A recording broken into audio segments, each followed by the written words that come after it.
ایزی پیسہ اکاؤنٹ پاکستان کې ختم شو.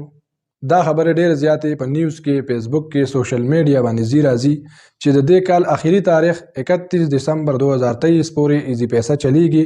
هغې نه بعد چې څنګه 2024 کال شروع شي ایزی پیسہ به کار نه کوي، بند بشي.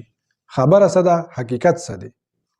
ایزی پیسہ نه ډېر زیات سہولتونه دي، لکه پیسې لیږل را لیږل، بجلی بلونه د جمع کول، ځان ته پیکج کول، ایزی لوډ کول، منی ټرانسفر، منی ریسیوینګ، ډیر کارونه پې کېږي.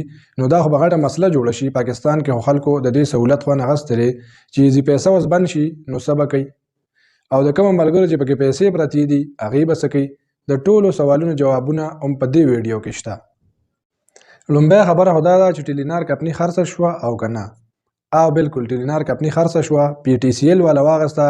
پی ټي سی ایل یو سرکاري اداره ده. د یوپون کمپني هم اغستې ده، دا هم پی ټي سی ایل سره ده، او اوس یې ټیلینار کمپني هم واغسته، دا هم د پی ټي سی ایل ملکیت شو، د پاکستان د سرکاري ادارې ملکیت شو. ایزي پیسه د ټیلینار سرویس دی، دا د ټیلینار والا رئیس دی او دا د هغې سرویس دی، هغې دا چلی، ټول کنټرول د هغې په لاس کې دی. ټیلینار کمپني خرڅه شوه، د ایزي پیسې به اوس څه کېږي؟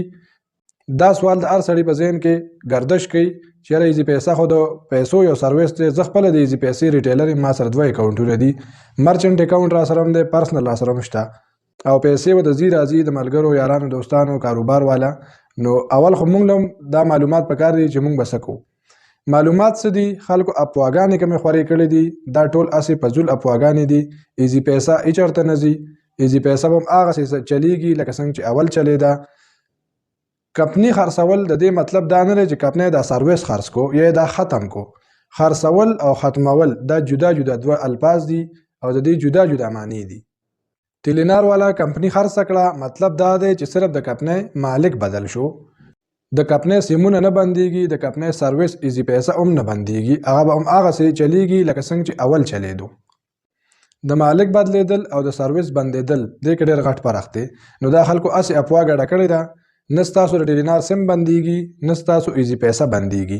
ایزي پیسه به هم چلیږي، ټیلینار سیم به هم چلیږي، دواړه به هم هغسې کار کوي لکه څنګه چې اول دا کار کوو.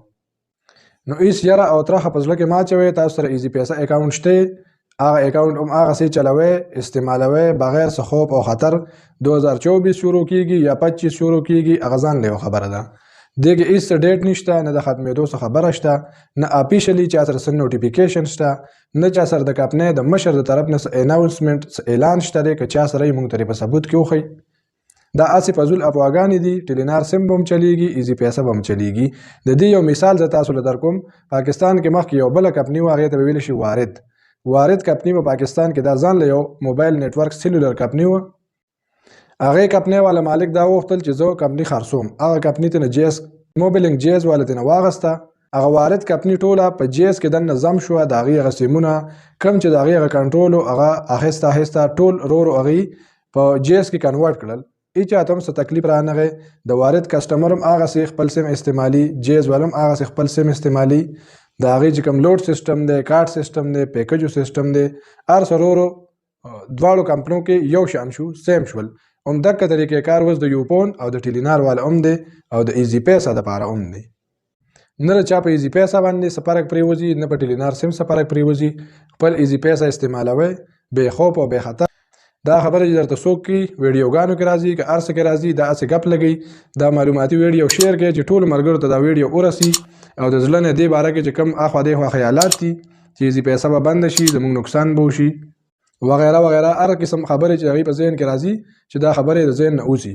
ویډیو ډېرو ملګرو سره شیر کړئ چې ټول ته دا معلومات ورسي. که ویډیو یوټیوب نه ګورئ چینل سبسکرایب کړئ. که چا ذهن کې څه سوال راغلي کمنټس کې تپوس وکړئ. ویډیو لایک کړئ. که د فیسبوک نه ګورئ شیر یې کړئ چې نور ملګرو ته هم ویډیو ورسي. ډېره مهرباني، والسلام.